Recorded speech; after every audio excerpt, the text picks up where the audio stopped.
Beaucoup d'entre nous t'ont vu à l'émission Incroyable Talent.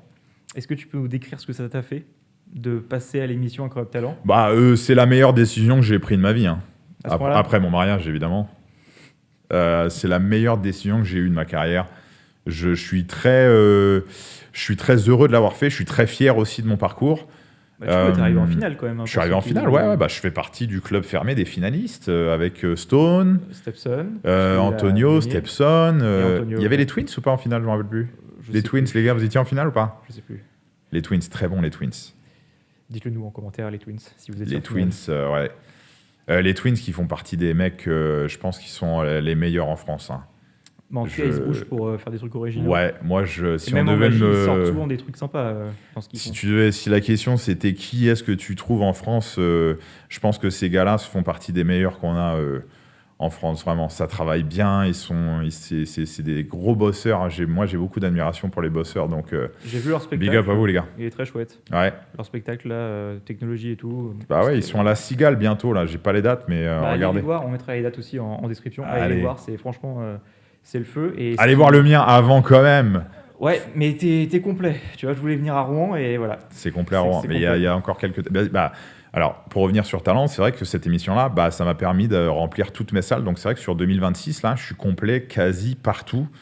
Il y a encore quelques salles où il manque des places, évidemment, mais ça m'a permis de respirer un peu et de ne plus avoir cette inquiétude. Cette pression, là, en mode... C'est relou, tu sais, d'arriver dans une salle et dire « On est combien ce soir ?» On est 40. Tu fais « Putain, fais chier, quoi. » Donc, un, tu ne gagnes pas d'argent. Deux, c'est un peu frustrant de faire un spectacle dans une salle qui est à moitié vide, quoi. Et donc, c'est pour ça faisait longtemps que j'attendais ce moment et je suis heureux de pouvoir enfin respirer un peu et de ne plus trop m'inquiéter par rapport à ça. Parce que moi, j'ai joué à Paris, à l'Apollo, là, en pleine Coupe du Monde, mec, on était 12 dans la salle. Ouais, c'est compliqué. C'est vrai que c'est dur, quoi. Donc, c'est pour ça, quand j'ai ce fameux Golden Buzzer, là, je me dis, putain, merci, quoi. C'est enfin. Claudio Capéo qui te l'a fait. Ah, merci, Claudio, quoi. Allez vous abonner sur son Spotify aussi. Vous avez des choses à faire durant cette interview. Hein. Et est-ce que tu sais pourquoi qu'est-ce qui a fait qu'il a déclenché ce buzzer-là? Mais je veux pas faire la Miss France en disant je m'y attendais vraiment pas et tout. Mais c'est vrai, je m'y attendais pas, mais pour une raison très pragmatique. Je passais deuxième le jour de l'enregistrement. En quart de finale, on est 26 candidats. Et l'enregistrement se fait sur 2 jours. Donc, moi, je passe sur la deuxième journée. La première journée, l'invité spécial, c'était Lola Dubini, que je ne connaissais pas du tout et que j'ai découvert grâce à l'émission. Et la deuxième journée, c'était l'invité spécial en quart de finale. 2 invités, 2 guests. C'était Claudio Capéo. Cool, je connais. Donc, je suis ravi finalement de tomber sur l'invité que je connais. Et on est 13, du coup, à passer. Et moi, je passe deuxième. Donc, c'est vrai qu'en coulisses, je commence à me balader un petit peu en parlant, parce que j'ai sympathisé évidemment avec toute l'équipe technique. Et je dis, les gars, bon, on est d'accord, impossible de décrocher un Golden Buzzer si je passe deuxième. Et les mecs disent, c'est vrai que dans l'historique de l'émission, en général, les Golden Buzzer, ils tombent plutôt au milieu. Et c'est cohérent parce que l'invité, il se laisse aussi le temps de découvrir plusieurs choses. Et là, je passe deuxième. Et tout se passe très bien. Je suis mort de trac. Alors que sur les auditions, ça va parce que je faisais le numéro avec le Kit Kat et j'étais assez serein dans le sens où je me dis la seule pression que j'avais sur les auditions, c'était finalement le retour du jury. Parce que le numéro, je sais qu'il fonctionne, tu vois. Ouais, tu l'avais tellement testé que tu... je sais qu'il est rodé, il cartonne partout en comédie club, il cartonne en événementiel, donc j'avais pas trop d'inquiétude sur ce numéro-là. Donc je sais, et j'ai bien fait de le mettre en premier parce que finalement, c'est ce qu'il y avait de moins puissant en termes d'intensité, de magie, tu vois. Et du coup, en quart de finale, je me retrouve à faire des trucs, des effets avec lesquels j'ai moins de contrôle, tu sais. Je vais pas rentrer dans les détails parce que ça va être vu par, j'imagine, pas que des magiciens, mais tu connais l'effet avec la bouteille, tu connais l'apparition, tu connais le tour que je fais avec le gars dans le public. Et j'ai pris un peu de risque. T'es un peu sur le fil, quoi. Il n'y a pas de complice. Je n'ai aucun complice, que ce soit en télévision ou dans mes spectacles. Je me le tue à le dire parce que en fait, les gens pensent que le gars là qui était dans le public, il était compris ce que je l'ai briefé avant. C'est que tu fais bien ton boulot. Non, mais je voulais absolument que la relation que j'ai avec le gars soit purement authentique. Donc, je voulais absolument pas de complice. Je voulais pas briefer le gars en avance, genre tu vas venir, parce que sinon ça se serait senti en fait. Même lui, il aurait déjà le cœur qui bat. Tu sais la sensation que tu as quand tu arrives sur scène, quoi. Donc, je voulais absolument pas qu'il soit au courant. En revanche, c'est vrai qu'avant, j'ai un peu scanné le public. musique, j'ai regardé bien sûr. Et je me suis dit, lui, il est pas loin Tu géographiquement. choisis ton spectateur. Donc je choisis un peu avant et je me dis, tiens, lui, il a une bonne tête, bonne énergie, je vois qu'il rigole un peu. Je dis, à mon avis, lui, c'est un bon choix. Et j'ai bien fait parce qu'il a été génial. Et puis aussi parce que tu as un timing qui est serré, donc tu peux pas te permettre combien de temps Mais mec, oh là là, qu'est-ce qu'ils sont casse-pieds sur le timing. Il faut pas que ça dépasse... Alors, ils sont un peu plus flexibles pour les magiciens, je devrais pas le dire, mais sur les numéros de cirque, d'humoristes, de chanteurs, c'est en général, il faut pas que ça dépasse 3 minutes, grand max, ok. Et sur la magie, ouais, mais en même temps, c'est des numéros avec des musiques, donc c'est vrai que, je le dis avec une énergie, c'est pas ce que je voulais faire, mais ils ont des numéros qui sont timés de par la musique. Ouais. Donc, ils savent que la musique, elle fait 3,30, 3, ça rentre dans le format. Quand t'as de l'impro et tout, ils savent que nous, on est casse-couilles. Les magiciens, on va pas se mentir, on est casse-couilles parce que il y a un milieu, un début et une fin, tu vois. Tu peux pas, comme en stand-up, t'arrêter sur une vanne et ça va. Nous, il faut, je caricature un peu, mais tu choisis une carte, tu la perds et tu la retrouves. Ouais. Donc, forcément, ça prend du temps parce qu'il faut choisir un spectateur, il faut signer la carte. Et tu peux pas enlever une étape parce que sinon ça. Et si tu enlèves des étapes, du coup, et donc c'est vrai qu'ils sont un peu plus flexibles sur les magiciens. Ils savent qu'on est chiant et du coup, ils nous laissent un peu plus de temps. Mais ils nous disent, ce serait bien que ça dépasse pas 4 minutes 30, quoi, tu vois. Super, le gain de temps. Et en fait, c'est hyper stressant de faire un numéro de magie qui est impactant en 4 minutes 30. Et moi, je crois que sur les auditions, j'ai dû faire 6,30, un truc comme ça, quoi. Et pourtant, ils ont très peu coupé, donc je suis assez content. Ils ont très peu coupé, ils ont coupé une vanne que j'ai loupée. Et ils ont coupé 2-3 petits trucs, un peu de gras, quoi, tu vois. T'as un droit de regard sur... pas du tout, man, pas du tout. Après, ils sont très bons. Sauf je trouve qu'en demi-finale, le montage aurait pu être un peu mieux. Je trouve qu'ils ont coupé des trucs qu'il fallait pas couper, ils ont gardé des trucs qu'il aurait fallu couper.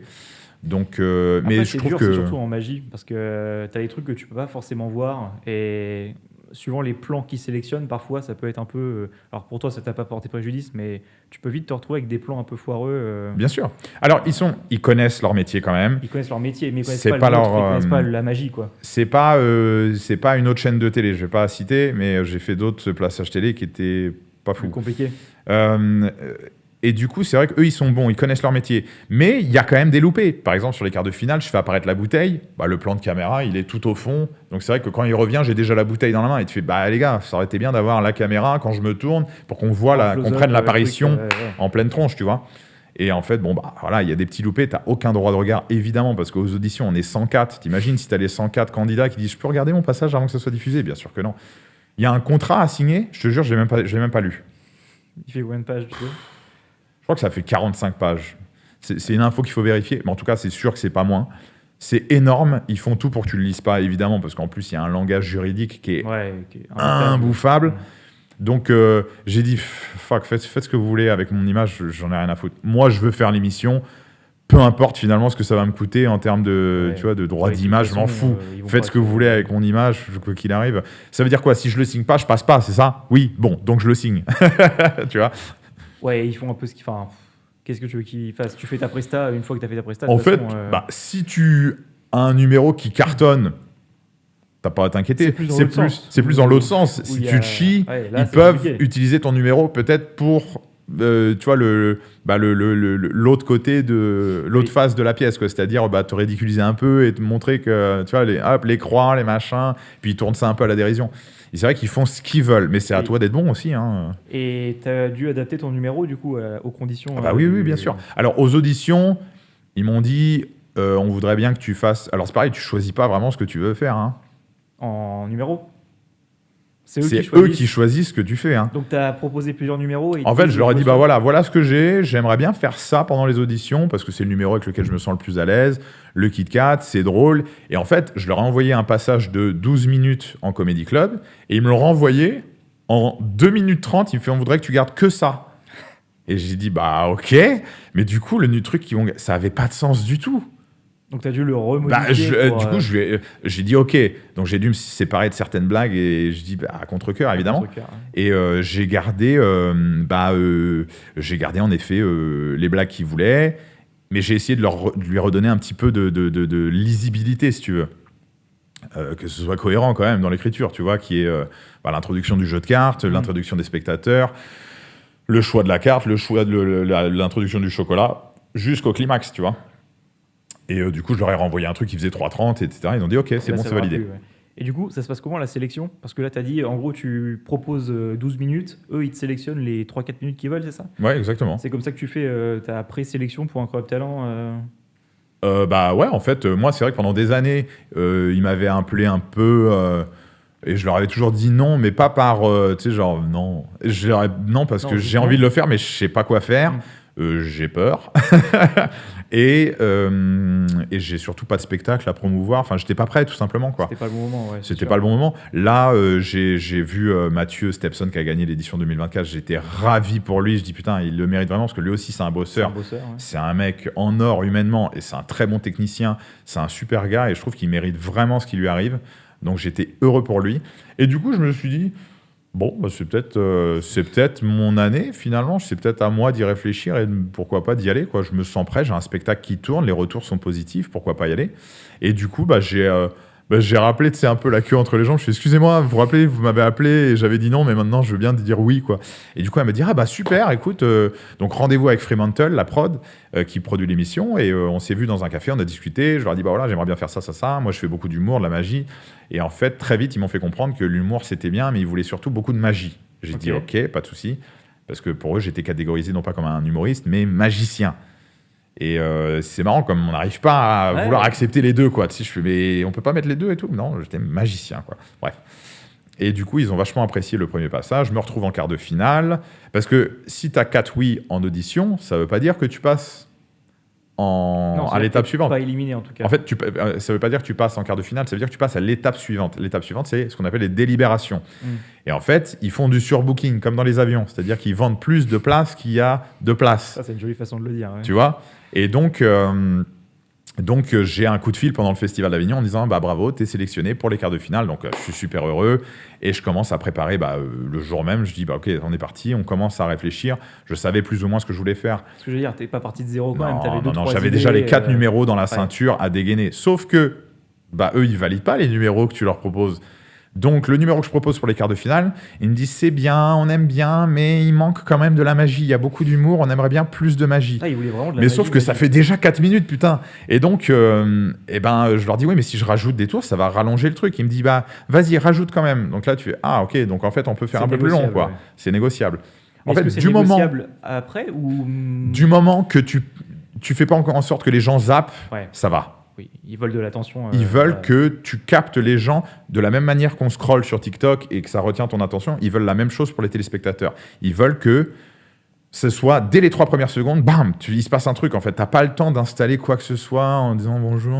Non, il faut y aller très percutant dès le début. Et donc, sur les quarts de finale, j'avais prévu un truc avec Mamie et la canette. C'est tout.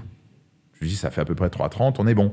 Et en fait, il commence à me dire ouais, mais il manque un truc au début et peut-être un peu plus de magie à la fin aussi. Et donc, je rajoute un numéro du coup que je voulais faire pour potentiellement les demi si je poursuivais la compétition, tu vois. Donc, je pique un peu dans ce qu'il y a dans les demi. Je rajoute l'apparition de la bouteille au départ et l'explosion à la fin. Et du coup, tu te retrouves sans rien pour les demi. Mais du coup, je me retrouve avec un numéro qui est amputé pour les demi. Donc, je décroche le Golden Buzzer. Donc, tant mieux. Je me retrouve en demi et là je dis bah merde, je peux plus faire le numéro que je fais parce que j'ai amputé l'effet principal, c'est-à-dire l'explosion de la bouteille, quoi. Et je dis je vais piocher dans mon spectacle et je vais aller chercher Titanic, quoi.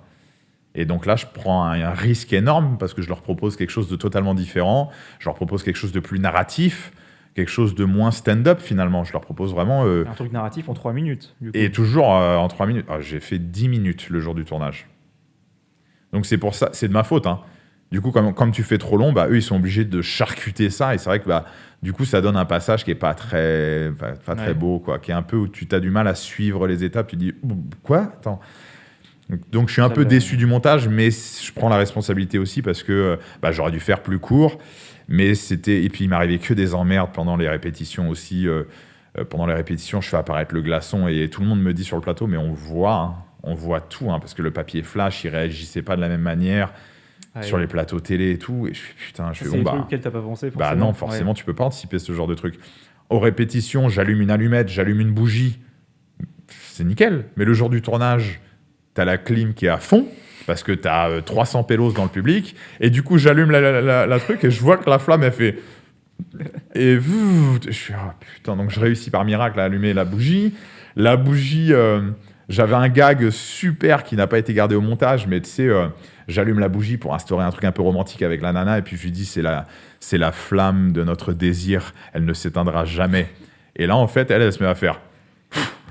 Mais sauf que c'est une bougie qui se rallume automatiquement. Donc tu vois, et du coup, le gag, il est énorme. Mais ils l'ont pas gardé au montage, j'étais dégoûté. Ah non, juste. Et du coup, après, la bougie qui coule, tu sais, la cire qui coule sur ma main, je me brûle et tout. Mais par contre, le papier flash qui réagit super bien pendant l'enregistrement. Là, ça l'a fait, donc là, ça l'a fait super bien, quoi. Mais ouais, il m'est arrivé des galères. C'était pas mon costume. C'est un costume qu'on m'a prêté aussi pour l'émission. Donc, j'avais pas mes repères. Tu sais, je fais le tour avec les menottes, mais du coup, j'arrive pas à trouver. Mais ouais, c'était dur, les demi-finales. J'étais mort de trac aussi. Et puis à la fin avec Marianne James, il y a une séquence qui est incroyable, on s'embrasse sur la bouche, je monte sur la table du jury, je dis à Marianne James de monter avec moi, Eric Antoine qui me regarde, c'était très drôle, ils n'ont pas gardé tout ça en montage, j'étais dégoûté quoi. Bref.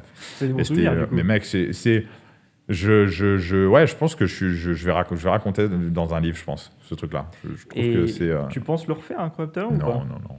Ou une fois, c'est bon, ça t'a. Non. Qu'est-ce que tu veux que j'ai plus rien à proposer là, ça y est, Pour l'instant. j'ai grillé toutes mes cartouches en vrai. Mais non, ça n'aurait pas de sens de. Ou alors je ferai une Stepson et je le refais dans 10 ans, tu vois. Ouais, mais... maintenant, c'est sûr. Ça lui a bien. Ça lui a bien réussi, ouais.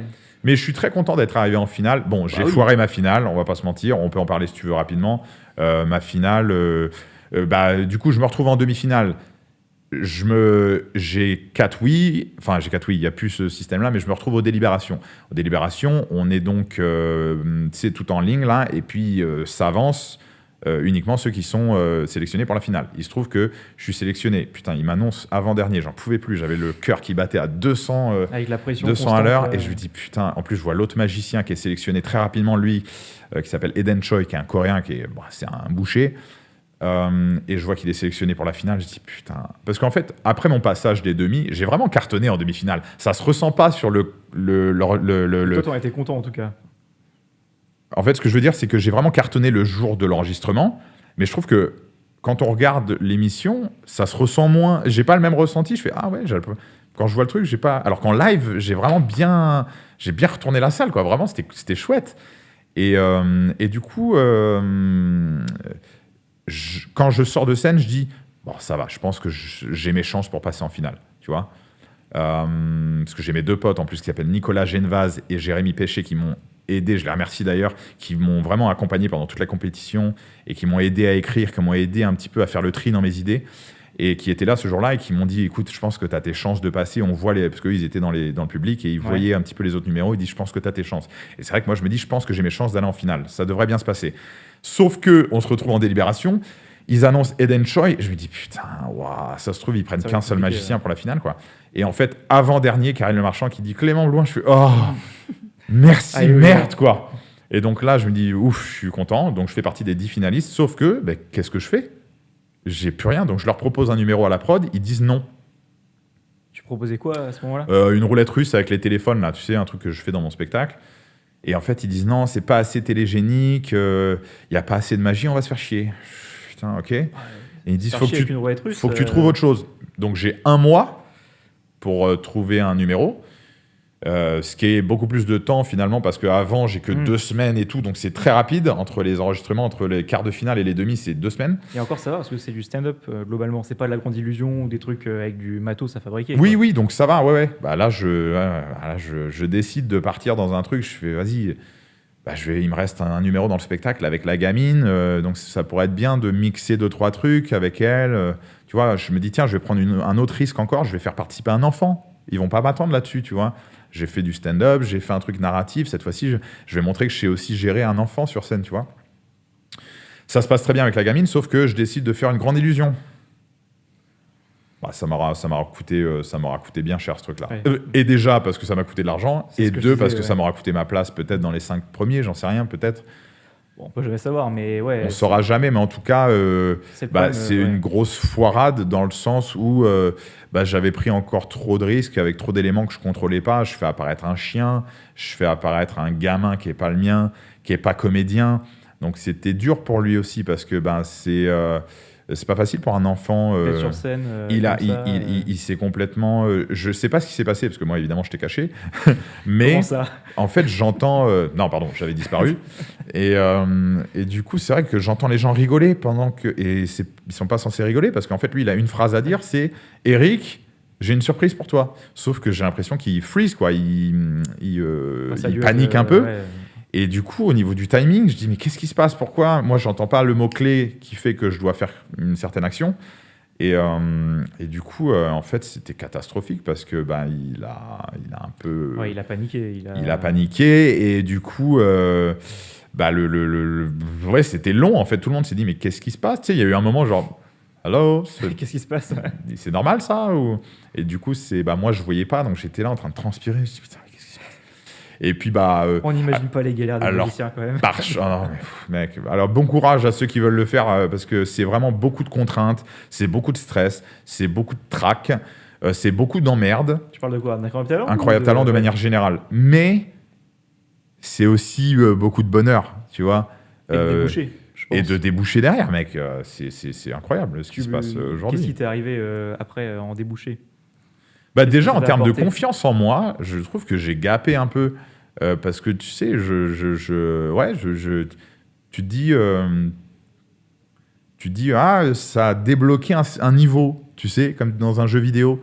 J'ai l'impression d'avoir gapé un truc dans ma confiance en moi, même dans la manière dont je suis sur scène. Je me sens enfin, tu sais, vraiment bien. Et puis, j'ai l'impression d'avoir un peu l'amour des gens aussi, tu vois. J'ai plus l'impression, comme avant, de devoir les convaincre. J'ai l'impression que là, ils viennent déjà avec des prédispositions en disant on a envie de te soutenir, on a envie de t'aimer, on a envie que le spectacle soit bien. Parce que si les gens savaient à quel point ils étaient importants dans la réussite d'un spectacle, tous les magiciens là qui disent il n'y a pas de mauvais public, je pense que c'est des gens qui n'ont pas d'expérience de scène. Il y a des publics de merde, excusez-moi de le dire. Il y a des publics compliqués. Non, il y a des publics de merde.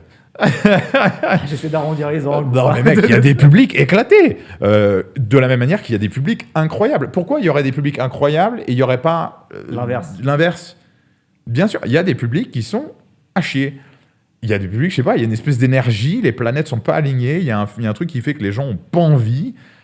Et toi, ton spectacle, il est le même, tu sais que ça fonctionne, et pourtant... Mais il faut qu'il marche. Pourtant, les gens, ils sont pas généreux, ils applaudissent pas, ils rient pas.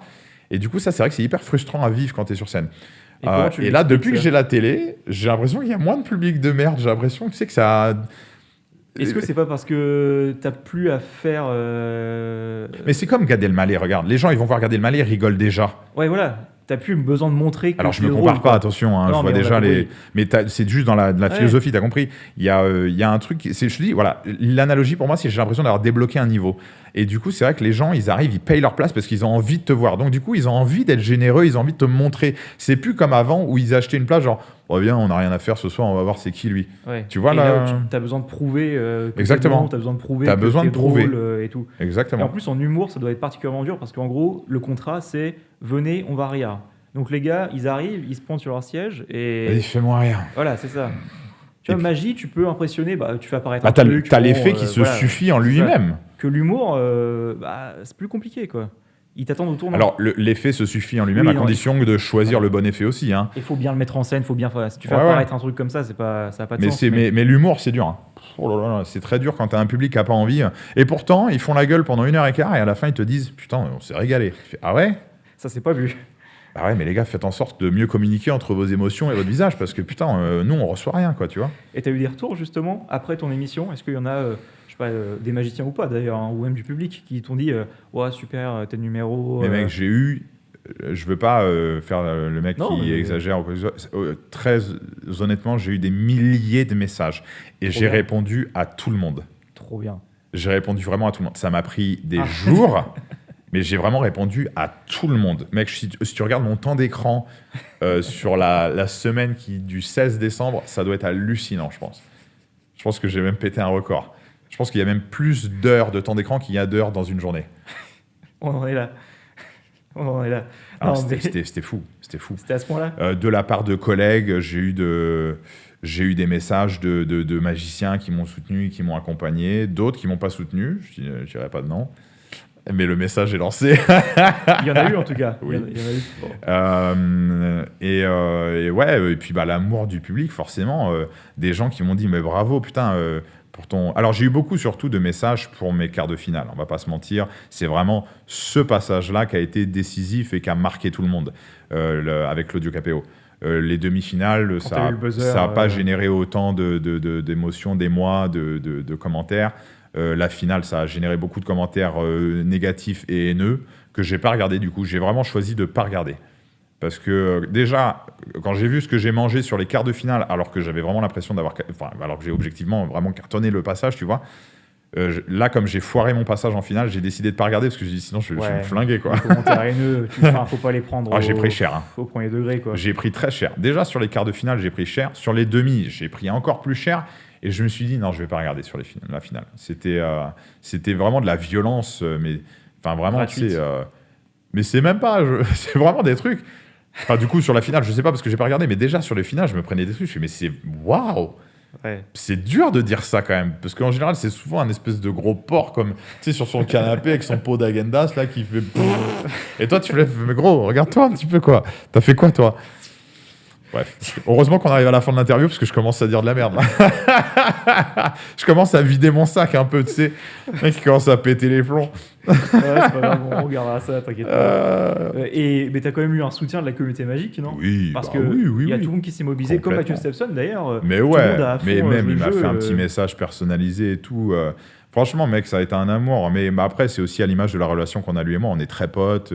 Il me fait travailler, je le fais travailler. On est vraiment potes de très très longue date. Et moi, j'étais le plus heureux quand j'ai vu qu'il avait gagné parce que en plus je connaissais un petit peu son histoire, je connaissais sa situation et je dis c'est le meilleur truc qui lui est arrivé quoi. Donc il le mérite. Il le mérite. Et de toute façon, du coup, c'est marrant parce que je me suis dit tiens. Le timing est un peu dégueu parce que moi, je me présente l'année d'après, donc je savais que j'allais pas gagner en vrai. Objectivement, je me suis dit, il y a quand même très peu de chances qu'il fasse gagner un magicien. Ouais. Mais je me suis dit, je m'en fous. J'y vais pas. Jamais j'aurais imaginé terminer en finale déjà. En finale, c'est pas mal. Hein. Donc, c'est pour ça que je suis fier de mon parcours, tu vois. Même si j'ai un peu baisé ma finale. Ça va, c'était pas non plus.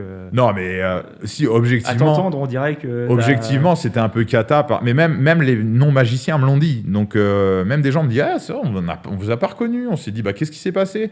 Et du coup, moi, j'ai commencé à me dire, ah ouais, c'était si cata que ça quand même. Et du coup, j'ai regardé, je fais, ouais, bon, c'est pas terrible, quoi. C'est pas terrible parce que ce que je fais en finale, je le fais dans mon spectacle, mais. Dans mon spectacle, ça cartonne parce que y a les lumières, il y a le truc. L'ambiance, t'as amené le truc. Le truc du lapin, ça cartonne dans mon spectacle. C'est un des plus gros rires dans le spectacle. Mais comme en télé, t'as pas le droit de faire de noir, c'est vrai que du coup, le gag, il est un peu. Ouais. Ça tombe un peu comme un cheveu. Enfin, c'est anecdotique. C'est la différence entre la télé et le théâtre, quoi. C'est que tu peux pas faire tout ce que tu peux faire en télé. Et en télé. Alors, pour ceux qui veulent faire Incroyable Talent, accrochez-vous parce que je pense qu'il faut être très flexible. Si vous commencez à faire la diva et dire non, moi c'est comme ça que j'ai envie de le faire, vous allez voir qu'on va vous pousser très vite vers la sortie. Je pense qu'il faut vraiment s'adapter. C'est à vous de vous adapter à la télé et non pas l'inverse. Donc, eux, je pense que tu les bougeras pas de toute façon. Mais sinon, ils vont très vite te mettre vers la sortie. Et je pense que c'est pour ça aussi, moi j'étais très apprécié des équipes. C'est parce que je disais oui un petit peu à tout. Et je disais oui parce que je pensais qu'ils avaient raison. Moi, j'ai beaucoup appris en faisant cette émission. Ils savent qu'ils doivent toujours titiller l'intérêt du visionneur. Ouais, et je suis pas un gars de télévision, moi. Donc, c'est vrai que, j'ai les bases. Je sais que quand tu montres une carte, faut rester un peu plus longtemps, tu vois. Mais ça s'arrête un peu là, tu vois. Je sais quand tu remets ton micro, faut pas le mettre, bam, tu vois, sinon ça casse les oreilles de tout le monde. Donc, il y a plein de petits détails comme ça que je connais. Mais ça, c'est le micro. Sur le macro, il y a plein de choses que j'ai appris, quoi. Donc, je les écoutais beaucoup parce que je pense que j'avais beaucoup à apprendre de leur part, quoi. Et non, ça a été une expérience hyper bénéfique. Bon courage à ceux qui vont le faire parce que c'est super enrichissant, mais comme je dis, c'est beaucoup d'emmerde. C'est beaucoup d'emmerde à gérer. C'est un stress physique et mental qui est... moi, ça m'a pris 1 an de boulot. Hein. Et ma fille est née en plus pendant l'émission. Donc c'est vrai, merci. Et du coup, c'était chaud de gérer les deux parce que c'est ma femme qui s'occupait de ma fille. Moi, je dormais tout seul. Hein. Je dormais tout seul pendant que ma femme s'occupait de ma fille, elle lui donnait les biberons, etc., pendant qu'elle se réveillait toutes les 2 heures, la petite. Mais c'était le seul moyen pour moi d'assurer ma prestation aussi bien au théâtre qu'à la télévision. Je dis, j'ai besoin de mes heures de sommeil, sinon fallait te mettre quelque chose de ton côté aussi. Ah, et oui, c'était que pendant une période courte. Donc je dédie ce petit podcast et puis toute cette année 2025 aussi à ma femme qui a fait un travail fantastique et qui m'a soutenu dans cette épreuve et de toute façon je savais que ça allait être une mère incroyable et elle a fait je suis très admiratif de ce qu'elle a accompli en mon absence, quoi. Et merci pour ces belles paroles, Clément, et merci de ton temps. Ça y est, c'est fini ? C'est fini. Allez, salut. T'as un mot pour la fin ? Il y a un mot de lapin, il y a un mot de lapin. Waouh. Un mot de lapin sur le gardeur. Coupez ça, au secours. Un mot de la fin ? Tu veux faire un mot de la fin ? Un mot de la fin, non, merci, merci déjà à tous ceux qui m'ont soutenu pour l'émission. Merci pour les votes à la finale, 99 centimes du SMS. Donc je sais qu'il y en a. On en a envoyé. Donc merci à toute la communauté magique, parce que ça c'est vu par des magiciens, des magiciens ou... essentiellement magiciens. Essentiellement magiciens. Donc merci à tous ceux qui m'ont soutenu. En vrai, c'est chouette. J'espère que ça vous a plu. J'espère que ça vous a peut-être, je sais pas, inspiré comme moi j'ai pu être inspiré par d'autres. Et merci à toi de me recevoir ici, parce que moi j'ai regardé quelques émissions de ton podcast et c'est cool. Continuez à le soutenir. Abonnez-vous, mettez la cloche. C'est ça le truc ? Ah, il a tous les codes. C'est parfait. Ouais, mon gars. Et puis, venez me voir en spectacle. Je suis en tournée dans toute la France sur 2026-2027. Vous avez toutes les dates de tournée sur clémentblouin.com, sur les réseaux. Je ne sais pas si vous regardez aussi. Tes tournées. Je mets plein de vidéos un peu marrantes sur les réseaux sociaux. Sur les réseaux, tu es bien actif. Donc tu peux donner ton Instagram, c'est quoi ? Clément Blouin, vous allez trouver, je crois. Non, je connais pas le truc exact. On va le mettre aussi pour que. Mais Clément Blouin sur les réseaux sociaux, en tournée dans toute la France. Et puis venez. Et puis ici, je fais une conférence aussi, ma première conférence pour les magiciens. Chez Disney, là, comment ça s'appelle ? Chez Magic Dream, ils font une conférence chaque année qui s'appelle. Au Rendez-vous Magic Dream. Rendez-vous Magic Dream. Et donc, je vais me frotter à cet exercice-là, parce que je pense que c'est important d'avoir des objectifs un peu chaque année. J'essaye de. 2025 a été une année riche pour moi et je me suis dit 2026, je sais que je pourrais pas faire mieux, mais faire différent en tout cas. Mais voilà, je vais essayer de faire différent et d'avoir des choses un petit peu qui m'animent et qui me challenge un peu sur 2026. Donc je me suis mis ce petit challenge là d'essayer de monter une conférence pour les magiciens, d'essayer d'écrire un livre aussi avec quelques créations que j'ai en close-up, de raconter peut-être aussi un peu mon parcours en close-up, de donner quelques petits tips sur les 15 ans d'expérience que j'ai dans ce milieu-là, et puis peut-être de raconter aussi mon parcours sur Incroyable Talent, comme je l'ai fait ici. T'as l'exclu, mon gars. T'es le premier. C'est assez plaisant de revivre ce moment, parce que c'est... c'était un bon moment, je pense. C'était un moment clé de ma carrière, certainement. Je m'en rappellerai toute ma vie. Donc, c'est bien que ce soit filmé et que ça reste un petit peu... Comme ça, tu regarderas en 15 ans, tu te diras, eh oui, j'ai fait ça. Putain, qu'est-ce que j'en ai dit des conneries pendant 7 heures, quoi. Donc, merci de m'avoir reçu. C'est cool. Merci à toi d'être venu. Et puis bonne route et longue vie à ce podcast.